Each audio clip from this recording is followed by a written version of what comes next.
Hey Bulldogs, let's see what's happening this week on Code Blue Now. Jordan showcases an important tool in our school, Tashayla talks about the ableism problem, and Johan talks about the Oxford Word of the Year. Now please stand for the Pledge of Allegiance. I pledge allegiance to the flag of the United States of America and to the republic for which it stands, one nation, under God, indivisible, with liberty and justice for all. Please remain standing for a moment of silence. Thank you. Hey Bulldogs, I'm Madison Burnett, here with Dear Patel, and welcome back to another episode of Code Blue Now.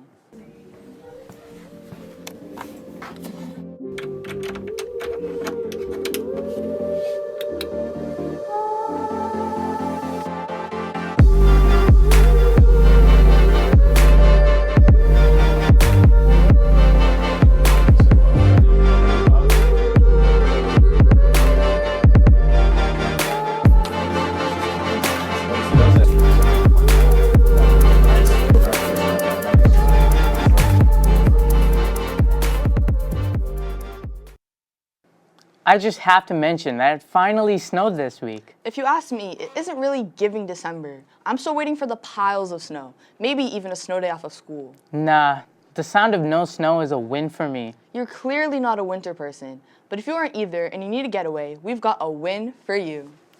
There's currently a Win a 2 raffle. The winner will be able to get a 2-night stay at Martha's Vineyard. This would include breakfast and transportation there. Just a reminder that this trip would originally cost you $1,300, but you could win by purchasing a ticket for just $10. If you ask me, that's such a steal. If you are interested, be sure to either scan the QR code or go to any member of CBN to buy a ticket. You already know the word, so make sure to buy a ticket from me. You should totally listen to Madison. But anyways, since Madison clearly is able to speak for herself, some don't have that capability. But if they can't speak up, how can they communicate to you? I shouldn't be the one telling you, but instead hear it from our very own Jordan about the topic. My name is Joey. What grade are you in? I am in the 8th grade. In America today, an estimated 1.3% of Americans struggle with common communication skills. However, due to the rise of technology, a new device has helped millions of students all over the country find their voice. Augmentative and alternative communication, and it's helping people communicate who might not be able to verbalize. It can be simple, like a piece of paper with icons that people can point to, or it can be what we call high-tech more, which can be on a tablet through a different system that kids can use or adults can use as well. It helps them communicate. It helps them express what they need, can socialize in all different means. It gives them a voice. Augmentative and alternative communication devices, more commonly known as AAC devices, have many unique features which meet the individual needs of each and every single student who utilize these tools for everyday life. For students who might have some trouble with speaking or might have trouble using expanded sentences, they can use the device to provide answers. If they have trouble finding a word, there's icons, so they can find the icon and that can give them their word. Do that in class. It helps them socialize with people. It helps them get their needs met, so it's just their voice if they might not have the ability to do it sometimes with other ways. Sometimes it's hard to learn, so sometimes they need a lot of practice, and there might be some frustration, but usually there's better outcomes, so it's great for them to have their voice. Mrs. Mahoney has taken initiative in assisting students utilize these AAC devices. I've been here for 12 years, and as soon as I got here, we've always had kids who've needed some AAC help, sometimes, like I said, the low tech, or sometimes the high tech. So I've been kind of doing that since I've gotten here. I can help them program it, I can help them set it up, I can make it unique to what they need, design so that it's how they're capable of using it, or what they need and when they need it. It's a great means to help people communicate and, have conversations with people, A lot of kids are happy to communicate and have conversations, and it just, is a good means for them. The use of AAC devices appears to be a step in the right direction for all students in need to use their voice. For Code Blue Now, I'm Jordan Chaffee, and back to you in the studio. Those devices are amazing. It seems convenient to communicate with the device. Yes, Madison, but there are many other ways to communicate, such as music. Wait, aren't you playing in the concert next week, dear? I sure am. The HMHS concert will be next Wednesday, December 13th. It starts at 6:30, so be sure to support our school's music department. Speaking of the concert, make sure to pick up your pastries and poinsettias after the concert to support the Holbrook Performing Arts Boosters. Speaking of events happening next week, let's take a look at what happened the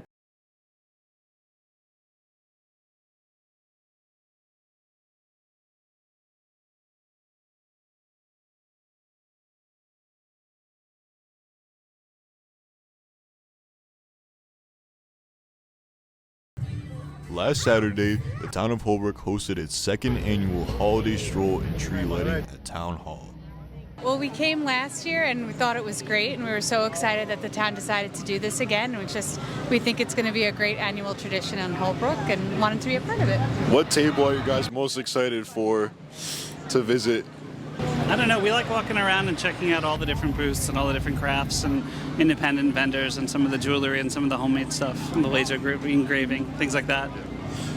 Well, it's just really fun to, see everybody out, being happy and friendly and, getting a chance to stop and take a moment to say hi and seeing everybody out here with their crafts. It's a good time.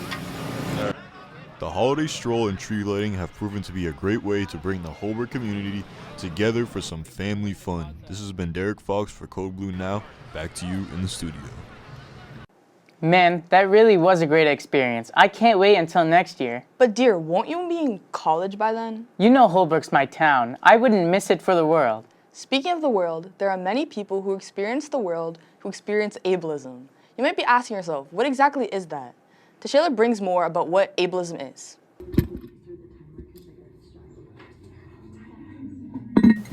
So I was at the pool the other day for a swim lesson, and I noticed another girl with Down syndrome entering the pool as well for a swim lesson.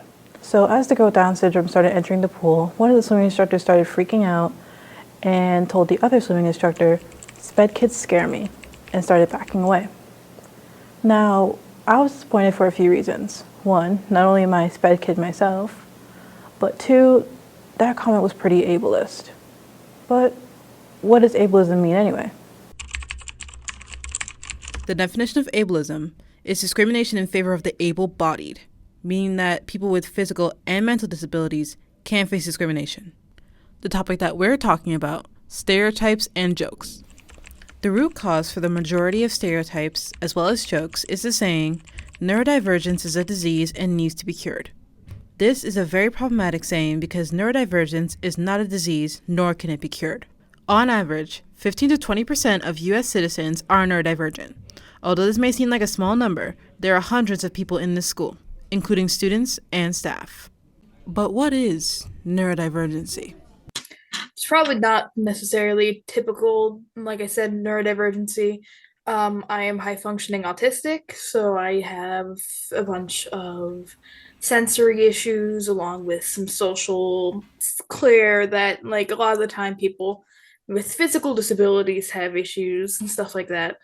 A lot of the mental disabilities, I feel that, especially in my case, and I can't say this for everybody, in my case, I am able to present normal, and so a lot of the issues I face is actually passive. The term neurodivergent is an umbrella term, meaning that although it is one term, there are multiple categories underneath that term. Not only can ableism happen to anyone on the spectrum, it can happen at any age as well. For example, Mrs. Welch's son, Jeremy. He has a few challenges. One, academically, he's much lower. He struggles a lot more with his schoolwork. He's below grade level with reading and math. I think also making friends. I think a lot of times people feel that kids or adults on the spectrum aren't social. They are. They just may sometimes struggle in social situations. So, I always urge people it's okay for you to lead the conversation because a lot of times, they really do need that. The only thing that I need is a few extra supports, whether or not I need to take a break in class to go sit in a quiet room for a few minutes, or whether I need to type something instead of handwrite it. That's all I need. I'm not less capable because of who I am or what I was born with. Reporting for Code Blue Now, I'm Shayla Blair. And back to you in the studio. Differently abled people make up a large population around the world, and it's important to practice empathy, despite how people are born. Another announcement is to be sure to check the lost and found bin. If you happen to be missing a coat, make sure to check the lost and found rack in the cafeteria. You might recover your favorite piece of clothing. If I lost something like that, it would really make my day so much worse. Wait, how do you know that you didn't already lose something if you haven't checked? Good one, dear. I know, but make sure to ditch the jackets and grab your scuba gear because we're going underwater, more specifically, Bikini Bottom. While SpongeBob the Musical auditions are over, there is still time to join the stage crew. If you're interested, please reach out to Miss Newman or join the Theater News Classroom for more info. Bringing it back to something else popping up is winter sports, aka basketball. How's our teams looking? What do I know though? Let's bring it over to our basketball star, our three-pointer king, the one and only Chuck LaRossi. Welcome back to another sports update, ladies and gentlemen. The boys varsity basketball team beat Excel Charter on Thursday, which was yesterday, 75-53. Allen Brown scored a high of 28 points yesterday. Next week, the boys play on Monday against West Bridgewater at home, so pack the pound and be loud. On Tuesday, the girls varsity basketball team plays against Boston Collegiate for their first regular season game at 3:30. Back to you guys at the desk. Thank you, Chuck. Okay, now I have a report. The Hunger Games first elimination is next week. Remember to keep bringing in cans. Well, the Hunger Game results are still ongoing. What we do have the results for is the Oxford Word of the Year. Johan has more. On his visit to LSU, Livy rizzed him up. Livy even hugged baby Gronk. He might be the new Riz King. I'm loving this ride, smooth like a beamer.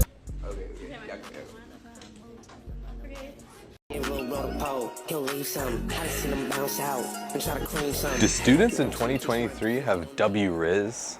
Oxford seems to think so.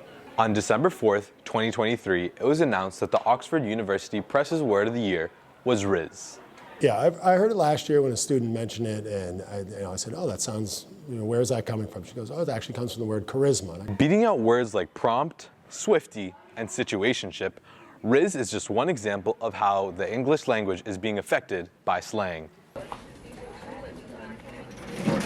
I have heard the term many, many times, and when it comes up, I make sure I reach out to make sure my students know that they do not have game at their age, and that pretty much shuts it down.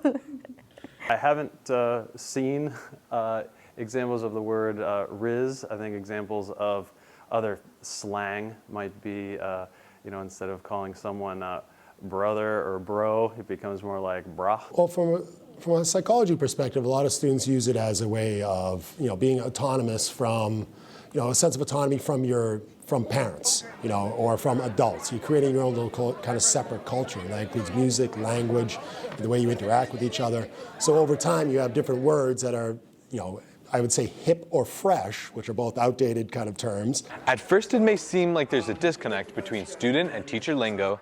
There's definitely more to everyday slang than meets the eye.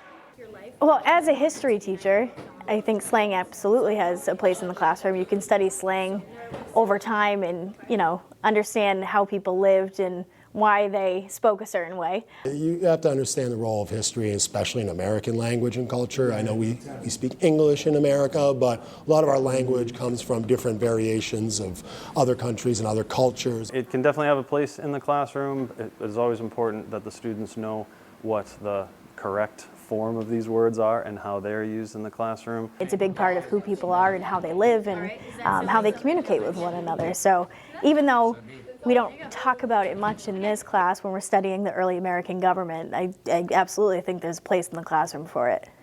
As shown throughout many decades, Riz is just another example of a phenomenon that countless generations have been a part of. But for now, I'm Johan Rodriguez Vieira, reporting for Code Blue Now, and back to you in the studio. That word fits my agenda. I'm a master of Riz. Can't say the same, Madison. I have what you call negative Riz. It's okay, dear. Many people are in the same boat as you. Let's give it up for Riz being the word of the year. Well, that wraps it up for this week. I'm Dear Patel. And I'm Madison Burnett. Have a great half day.